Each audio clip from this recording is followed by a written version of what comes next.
livres para entendermos, livres para entendermos, salvos dos bloqueios, dos entupimentos de todas as naturezas, da nossa própria história, mas também salvos dos bloqueios espirituais, que o Novo Testamento chama de bloqueios do príncipe deste mundo, do espírito que agora atua nos filhos da desobediência, no suscitador de enganos e desobediências livres disso, para podermos entender completamente, se quisermos e desejarmos, a palavra em nós agora.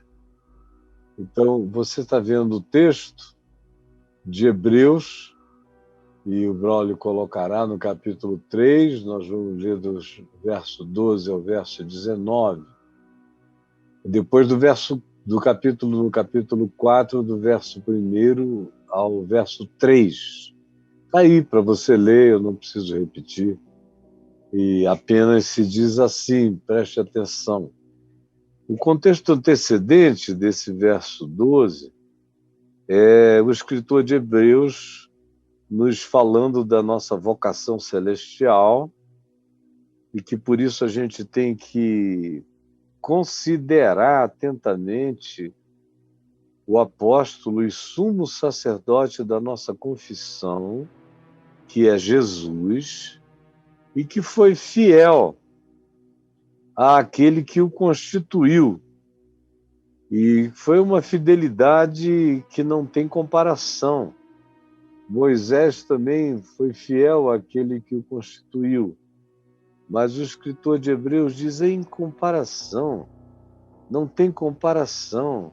Moisés era fiel em toda a casa de Deus. Cristo, porém, como filho, é fiel sobre a fidelidade de Moisés.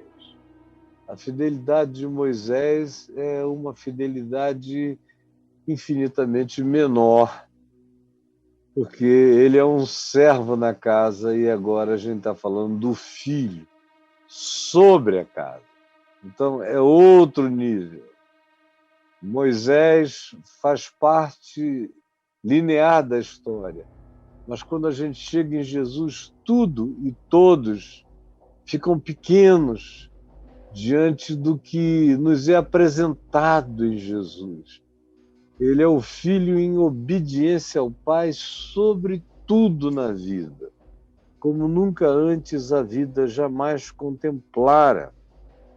E é por isso que se diz, apelando agora outra vez para Moisés, se nos dias de Moisés o que se disse foi: hoje, se ouvirdes a sua voz, não endureçais os vossos corações, como foi no tempo e no dia da provocação, nos dias da tentação no deserto, nos dias de Moisés. Então agora essa palavra tem um significado muito mais forte. Se em relação a Moisés ela teve aquele peso que teve, de tal modo que os que foram desobedientes não entraram no descanso, não entraram na promessa, ele diz: hoje as consequências não são só de uma entrada numa terra a ser herdada. Não. Isso era parte da basicalidade primitiva. E é por isso que Jesus é superior a Moisés. E Moisés era fiel, servo dentro da casa. Mas Jesus é superior porque ele é aquele que está sobre a casa, ele é que constitui as coisas. Então, se em relação a Moisés se disse para que o nosso coração estivesse pronto para a resposta, não se endurecesse nesse dia chamado hoje, que é o dia Kairos, é o dia da oportunidade, é o dia da chance, é o dia do vislumbre, é o dia da revelação. Então, se foi assim antes, então, com Moisés, tanto mais agora, com Jesus. que reina sobre todas aquelas coisas que antes eram apenas sombras, arquétipos, indicações, mas não eram a realidade mesma. Jesus é a realidade encarnada. Então não dá para comparar Moisés com Jesus. Justamente por isso a gente tem que prestar muita atenção, considerar o apóstolo e o sumo sacerdote da nossa alma, que é Jesus. É olhando para ele que nós não vamos ser conturbados nem confundidos, nem enganados na jornada. E quando a voz chega nesse dia, que é hoje, a gente, em Jesus, não pode mais dizer que não sabia, porque nós estamos diante de considerações infinitamente mais claras. E como eu dizia antes, em relação a Moisés, o descanso pela peregrinação de 40 anos e entrarem na chamada terra de Canaã, a terra dos cananeus, dos jebuseus, dos girgazeus, dos heveus, dos povos que eles, contra os quais lutaram e vieram a prevalecer e dominar aquela terra que veio a ser chamada depois de terra de Israel. Então, com eles, a entrada no descanso era a promessa de terem uma terra, de construírem as suas próprias cidades e pararem de serem nômades angustiados no deserto entre o Egito e a chamada terra de Canaã. Era essa jornada deles. Agora, o escritor de Hebreus diz: a nossa não é essa, a nossa é infinitamente superior, porque eles estavam olhando para uma promessa terrena. Nós estamos olhando para a promessa da vida eterna. Não é uma entradinha numa terra, numa geografia, numa lugarização. Não, não tem a ver com tomar posse de promessas terrenas, geopolíticas, e que ainda assim vêm carregadas de conflitos e de guerras e de desacordos e de levantes contrários e de combates que começaram naqueles dias na terra de Canaã e hoje, quase 4.000 anos depois, eles continuam com 3.500 anos, 3.400 anos depois, continuam aqui os mesmos conflitos, com as mesmas descendências dos mesmos povos praticamente, e eles não entraram em descanso nenhum. E o escritor aqui de Hebreus diz: não, o nosso chamado, se a gente considerar o que Jesus está propondo, é para nós nos tornarmos herdeiros da vida eterna. Ouça bem, herdeiros da vida eterna. Não tem mais a ver com descanso, não é um pedaço de terra no Canadá, não, é a vida eterna. Na casa de meu pai há muitas moradas. Se assim não fosse, eu vou-lo teria dito, pois eu vou preparar-vos lugar. Tende cuidado, irmãos. Jamais aconteça ver em qualquer de vós um perverso coração de incredulidade que vos afaste do Deus vivo. Aqueles que tinham a promessa de entrar em Canaã, praticamente todos eles morreram no deserto porque o coração foi incrédulo. Eles não creram na promessa.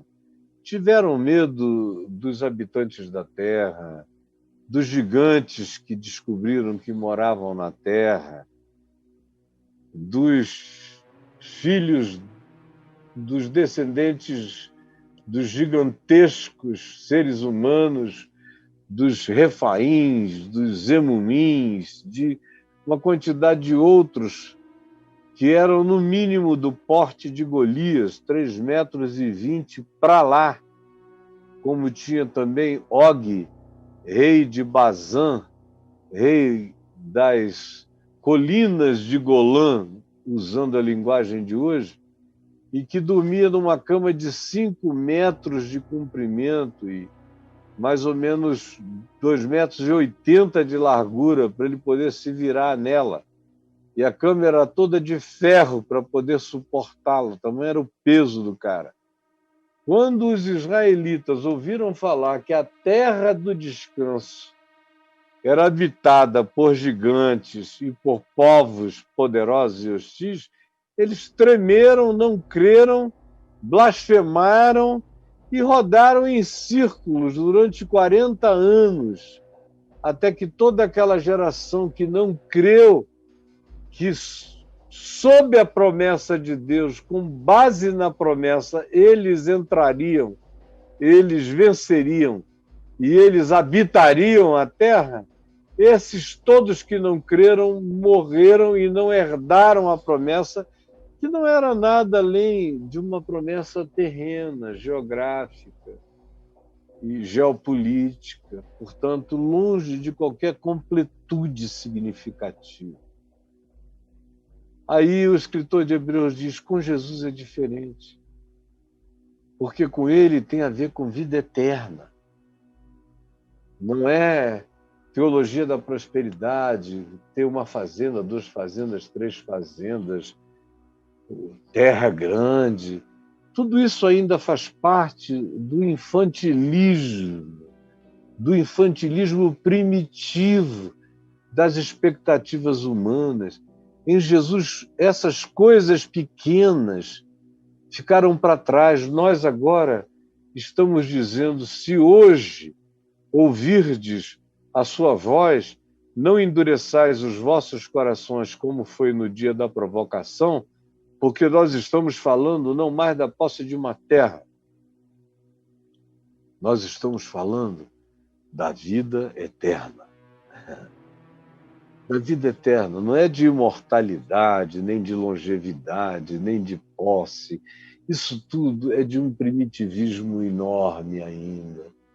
Em Jesus, a gente está falando de algo que faz com que você abandone o casulo antigo e voe para a eternidade. Ele diz, tome cuidado, porque o que pode impedir isso tudo é a incredulidade. É não crer nisto. E é, então, viver como se as únicas coisas que existissem fossem essas aqui, imediatas. E aí, nos esfolarmos pela posse dessas coisas que perecem e que não nos fazem transcender. São apenas as coisas que nos podem sepultar. Não são as realidades que nos fazem transcender.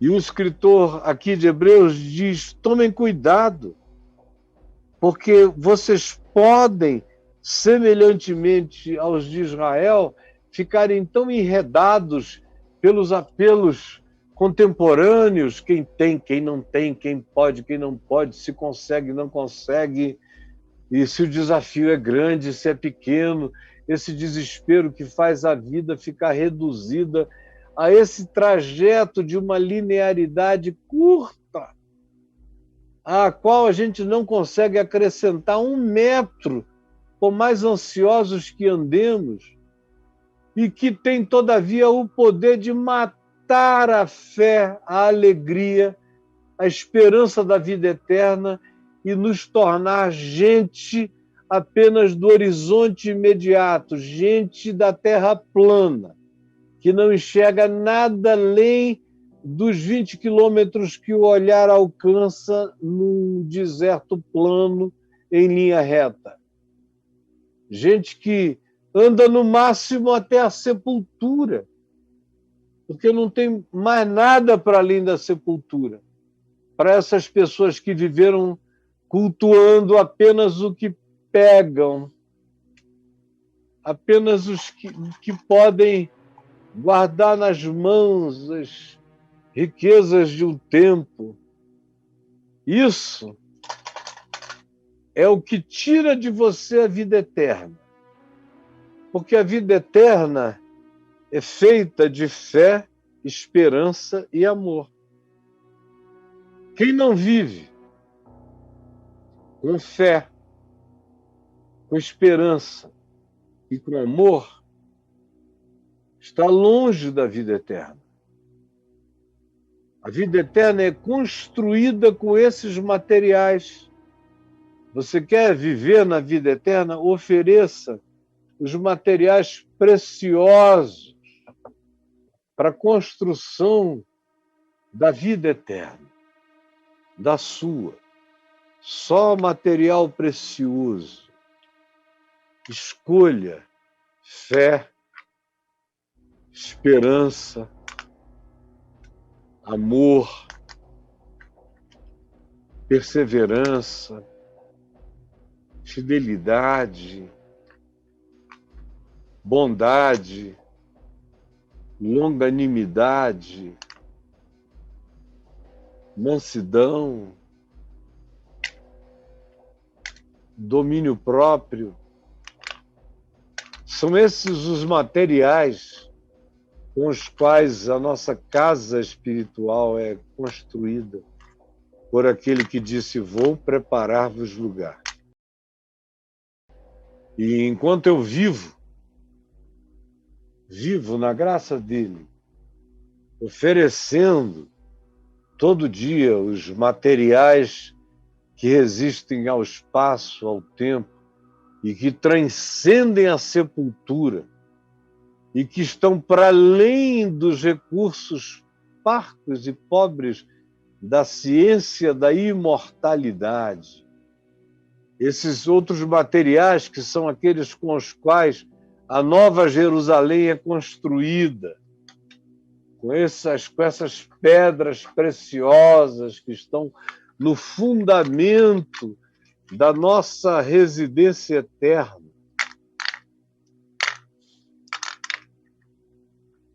Que são esses materiais espirituais, invisíveis e intangíveis, porém de resistência eterna. Se eu não oferecer e não me oferecer designando os materiais com os quais eu creio e quero que a minha habitação espiritual seja construída, eu termino na sepultura. Quando eu morrer, eu morri. Já é um inferno bastante para a média humana ponderada. Na hora que morrer, acabar. Agora, você pode, na hora que morrer, continuar, transcender. Porque você já esteja habitado pela vida eterna. Eu já estou habitado por ela. Jesus vive em mim, o Espírito Santo vive em mim, e o amor de Deus está em mim. E eu ofereço a vida todo dia, amor. Eu ofereço esperança e fé. Tudo o que me concerne nessa vida é viver arregimentando cada vez mais os materiais de durabilidade eterna para que a minha casa espiritual seja construída nesse descanso eterno que Jesus oferece. Se o nosso coração não for tomado por perversidade, de incredulidade que nos afaste do Deus vivo. Perverso coração de incredulidade. E aqui comigo tem uma quantidade absurda de pessoas que ficaram tomadas de um perverso coração de incredulidade. E haverá uma quantidade maior ainda de pessoas me vendo e me ouvindo nos próximos dias, meses, que serão também pessoas que foram tomadas por um perverso coração de incredulidade. A gente para quem tudo isso que eu estou falando não existe mais. Eles ficaram apavorados, amedrontados, perderam a esperança, sepultaram o amor, esboroaram a fé, e o coração ficou tomado por essa perversidade incrédula que nos afasta do Deus vivo, da alegria de Deus, da realidade de Deus, dessa fé exultante que tem que habitar o nosso coração. Mas o que se pede é que, pelo contrário, que nós nos exortemos mutuamente, como eu estou fazendo aqui, durante esse tempo, esse dia que se chama hoje, esse momento agora, esse momento eterno, chamado de o dia que se chama hoje, a fim de que nenhum de nós seja endurecido pelo engano do pecado. E a gente perca a esperança e vá empedrando o coração, ficando endurecido pelos enganos do pecado que vão nos enchendo de ludíbrio, de engano, de miragens, de fantasias, e o coração vai ficando duro, e a gente vai trocando a vida eterna por, como diz o escritor de Hebreus, por alguns repastos, como fez o irmão de Jacó, Esaú, que trocou o seu direito de primogenitura por repastos passageiros, por comidinhas que a gente come em 15 minutos e acabou, e a saciedade não dura muito tempo. E o tempo todo a gente vê pessoas trocando aquilo que é de natureza eterna por aquilo que é de natureza corruptível e passageira. E que pode nos abismar naquela existência que, quando termina, termina. Quando morre, morre. E perde a capacidade de transcender, de voar, de entrar nesse ambiente que não é da imortalidade, é o ambiente da eternidade, que não é medido por espaço nem tempo, que é em Deus. E Deus é em nós. E nós somos em Deus na sua glória e na comunhão com todos os espíritos que tiveram a mesma consciência, se alimentaram da mesma fé, da mesma esperança e praticaram a mesma graça de amor. É esse o chamado. Com a advertência que façamos uns aos outros, a fim de que não fiquemos endurecidos pelo engano do pecado, da mentira, porque nos temos tornado participantes de Cristo. Somos de Cristo, eu sou corpo de Cristo, sou membro de Cristo, sou um com Cristo. Isso é verdade se de fato guardarmos firmes até o fim a confiança que desde o princípio tivemos. Se é que desde o princípio tivemos alguma confiança. Ele está dizendo, se você mantiver a confiança que você teve e não abrir mão dela e não retroceder, você é parte de Cristo. Se você é parte de Cristo, você tem parte da eternidade e somos parte de Cristo se o nosso coração mantiver nele a confiança original, como se nós fôssemos filhos da ressurreição que tivesse acabado de acontecer agora. E nós a estivéssemos testemunhando, tomados por esse gozo, por essa alegria, por essa exultação em fé, de sabermos que nós nos tornamos um com Ele na sua vitória sobre a morte. Por isso, cheios da exultação, da esperança, nos tornamos membros de Cristo, membros da eternidade. Temos parte com Cristo Jesus. Para mim isso é extraordinário. Enquanto isso se diz hoje, se ouvirdes a sua voz, não endureçais os vossos corações, como foi no dia da provocação.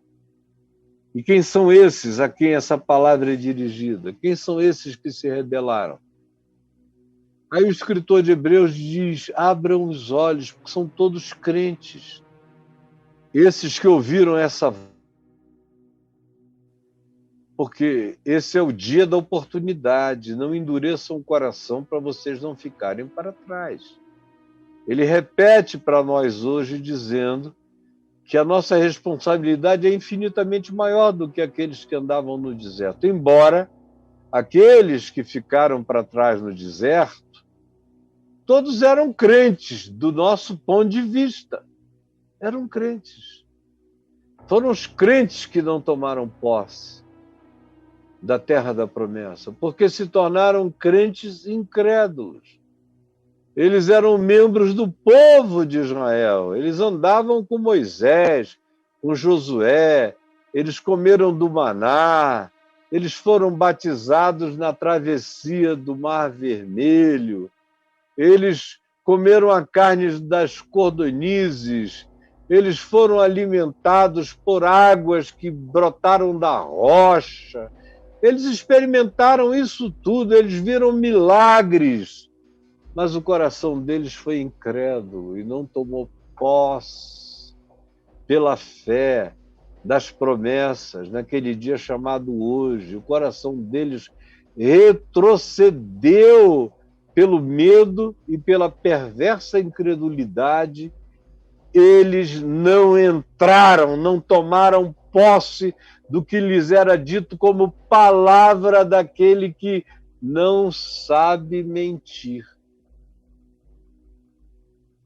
Mas eles duvidaram e por isso ficaram rodando em círculos durante 40 anos, e é isso que o escritor de Hebreus diz, olha, tomem cuidado, porque o que se disse a crentes, aqueles que saíram do Egito por intermédio de Moisés, e contra quem se indignou Deus por 40 anos.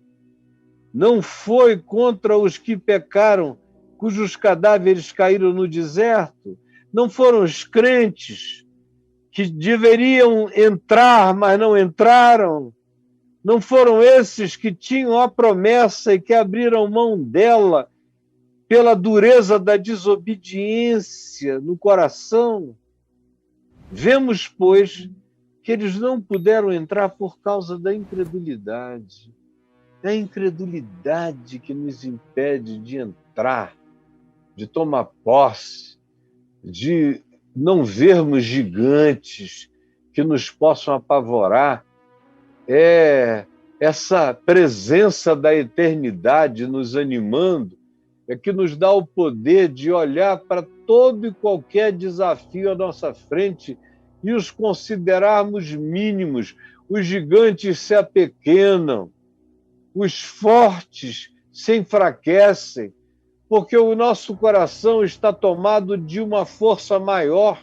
A gente enfrenta tudo, todos, qualquer coisa, e atravessa a morte com os olhos bem abertos, olhando para a morte sem piscar, sabendo que estamos de posse da promessa da vida eterna, se o nosso coração não for tomado de perversa dureza, de incredulidade na nossa alma.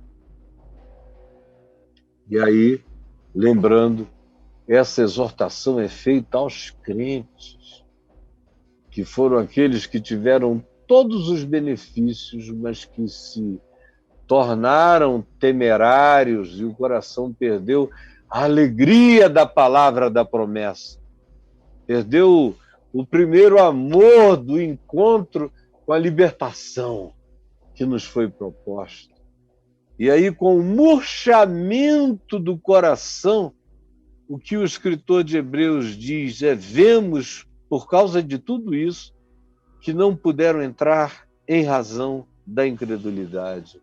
Aí inicia-se o capítulo 4 dizendo: temamos, temamos, temamos, temamos. É para temer, é para ter temor e tremor. Temamos. Temamos, portanto, por causa disso, por causa deles e do que, como exemplo deles, recai sobre nós.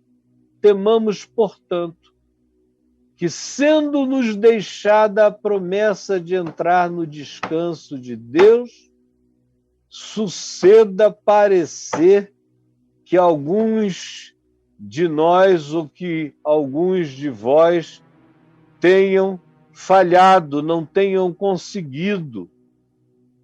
Temamos, em razão de tudo isso, que, sendo-nos deixada a promessa de entrar no descanso de Deus, suceda parecer que algum de vós tenha falhado e, eventualmente, alguns de nós estamos ficando para trás. Temamos que muitos de nós estejamos ficando para trás.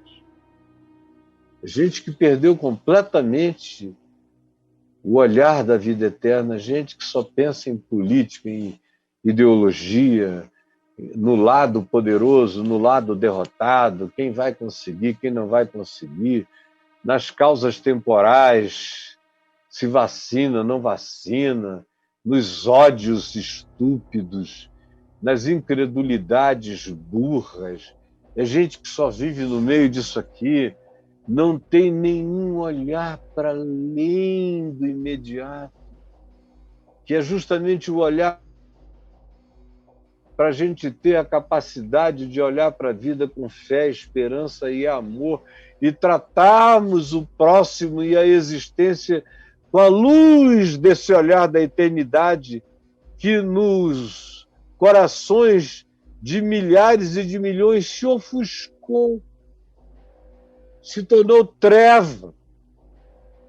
E eles têm apenas a perspectiva da sepultura, estão correndo nessa regressiva até lá, porque perderam toda a capacidade de terem um descanso para viver aqui, sabendo que faremos o melhor no tempo presente para distribuirmos a graça e o amor de Deus entre os homens e para tratarmos a vida, a criação, a natureza, o meio ambiente, o próximo, qualquer próximo, sem nacionalismo, sem xenofobia, olhando cada outro próximo como meu irmão, não crendo que fronteiras e nem muros de separação tenham qualquer vigência na nossa mente, se nós somos de Cristo Jesus, como diz Paulo em Efésios 13, Efésios 3, os muros da separação são derrubados.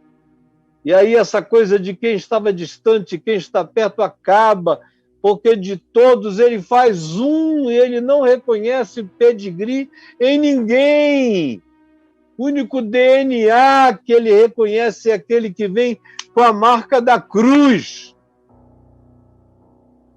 com o selo do amor de Deus, que se manifesta como amor ao próximo, segundo o ensino do Evangelho de Jesus.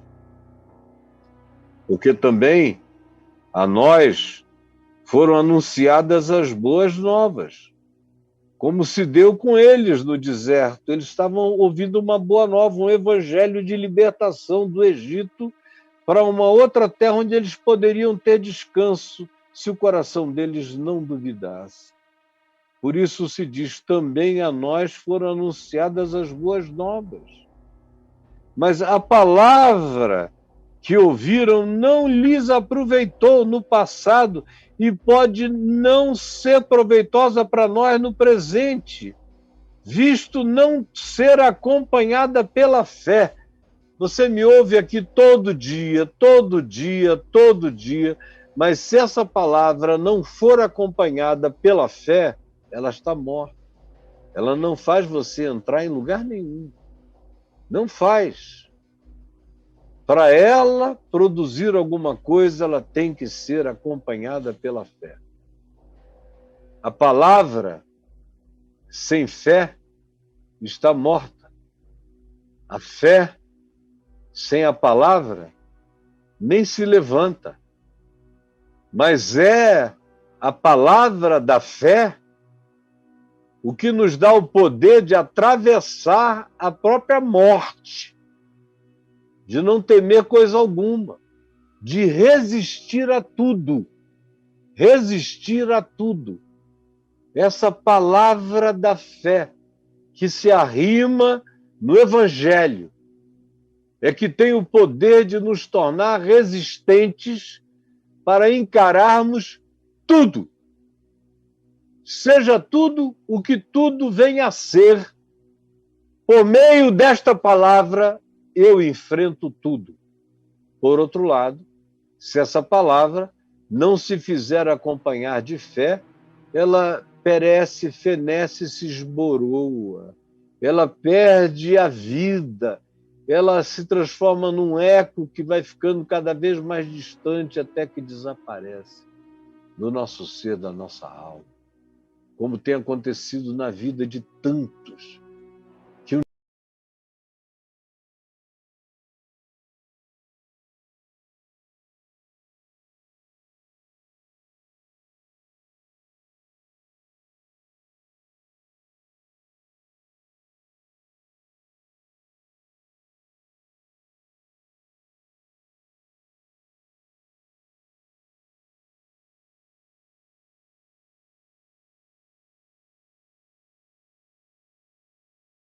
que todos os dias.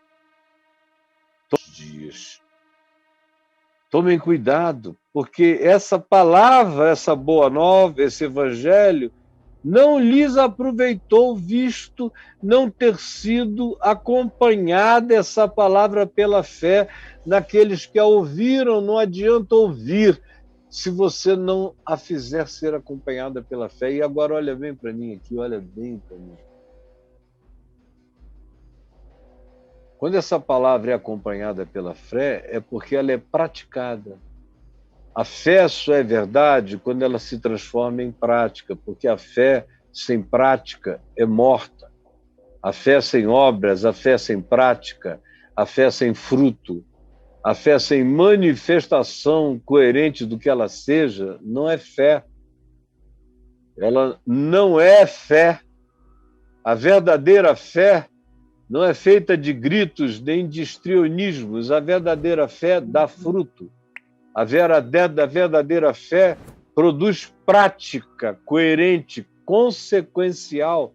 A verdadeira fé é cheia de obras equivalentes ao testemunho que a fé dá. É aquilo que a fé produz.